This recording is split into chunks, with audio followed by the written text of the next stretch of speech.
সংগ্রামী যৌথ মঞ্চের ডাকে আজ শহীদ মিনার অভিযান। হাওড়া স্টেশন থেকে মিছিল করে তারা হাওড়া ব্রিজ হয়ে আজ দুপুরে শহীদ মিনারের দিকে রওনা হয়।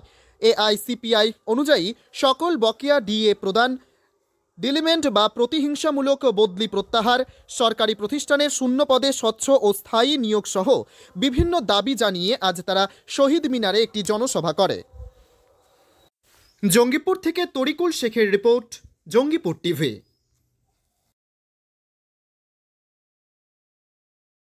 কর্মসূচি বলতে আজকে তিনটে জায়গা থেকে মিছিল হচ্ছে, হাওড়া স্টেশন, শিয়ালদা স্টেশন এবং হাজরা মোড় থেকে। সেই সমস্ত মিছিল গিয়ে মিশবে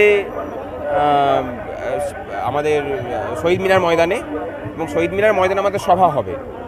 আমরা এর আগে মুখ্যমন্ত্রীকে বলেছিলাম যে আমাদের সাথে বসে সমস্যার সমাধান করার জন্য।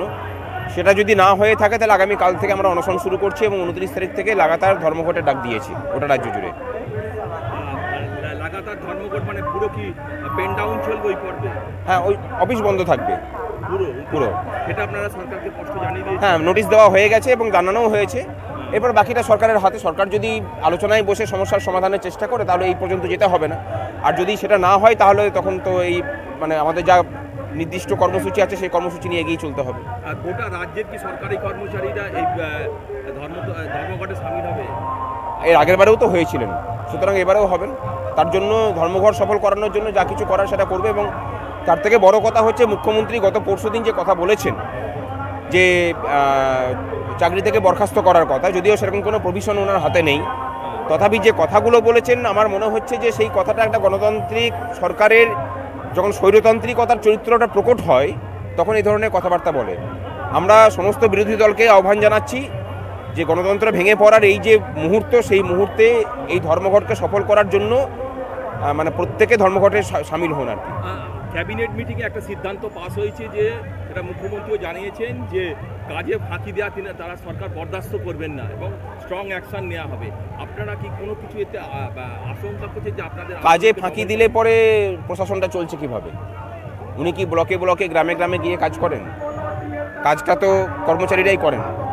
সুতরাং এই ধরনের কথাবার্তা বলা আসলে বাজারে গিমিক তৈরি করার চেষ্টা ছাড়া কিছু নয়। নিজের যে ব্যর্থতা, দপ্তরে দপ্তরে কর্মচারী নেই, হাসপাতালে স্কুলে লোকজন নেই, সেখানে থেকে এই ধরনের গিমিক তৈরি করার প্রচেষ্টাটা শুধুমাত্র মানুষকে বিভ্রান্ত করার চেষ্টা ছাড়া অন্য কিছু নয়।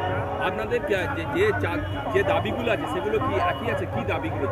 দাবি আছে এই রাজ্যের 6 লক্ষ শূন্য পদ বিভিন্ন ডিপার্টমেন্টে। বিহার সরকার সম্প্রতি করে দেখিয়েছে, প্রায় 10 লক্ষ নিয়োগ করেছে অস্থায়ী এবং নতুন নিয়োগ নিয়ে। পশ্চিমবঙ্গ কেন পারে না সেই জবাব চাইছি আমরা। রাজ্যের ছেলে মেয়েদেরকে এখানে কাজ না পেয়ে কেন অন্য রাজ্যে মজুর খাটতে যেতে হবে সেই জবাবটা সংগ্রামী যৌথ মঞ্চ চাইছে। দপ্তরে দপ্তরে লক্ষ লক্ষ যে অস্থায়ী কর্মচারী তাদের স্থায়ীকরণ করা সহ তাদের নিয়মিত বেতনের পুনর্গঠন করা, এই দাবি আমরা করছি। এবং তার সাথে এআইসিপিআই মেনে যে বকেয়া মহার্ঘ ভাতা, সেই বকেয়া মহার্ঘ ভাতার দাবি করছি। এই দাবি আছে এবং তার সাথে সন্ত্রাসমূলক এবং প্রতিহিংসামূলক যেসব বদলির ব্যাপারগুলো সরকার ঘটাচ্ছে সেগুলোকে প্রত্যাহার করতে হবে। আর আপনারা কি রাজনৈতিক দলের যে ট্রেড ইউনিয়ন আছে বা তাদের থেকে কি কোন কোন ট্রেড ইউনিয়ন থেকে সহযোগিতা পান? দেখুন, আমাদের এই কর্মসূচি উপলক্ষে সমস্ত কেন্দ্রীয় ট্রেড ইউনিয়নকে আমরা আমন্ত্রণ জানিয়েছি এই আন্দোলনে সামিল হওয়ার জন্য। তারা সমর্থন জানিয়েছেন। আশা করি যে ধর্মঘট হতে চলেছে সেই ধর্মঘটে হয়তো পলিটিক্যাল পার্টিরাও হয়তো যুক্ত হবে। সেক্ষেত্রে কি তৃণমূলের ট্রেড ইউনিয়ন কি আপনাদের কি জানিয়েছে? হ্যাঁ, জানানো হয়েছে সবাইকে। কেন্দ্রীয় ট্রেড ইউনিয়ন সবাইকে জানানো হয়েছে। তৃণমূলের ইউনিয়ন থেকে কোনো ইঙ্গিত পেয়েছেন যে না, প্রতিক্রিয়া আছে তারা কিছু জানাই না। আর আপনারা কোথায় বসবেন সিটিং ডেমনস্ট্রেশন যেটা আজকে?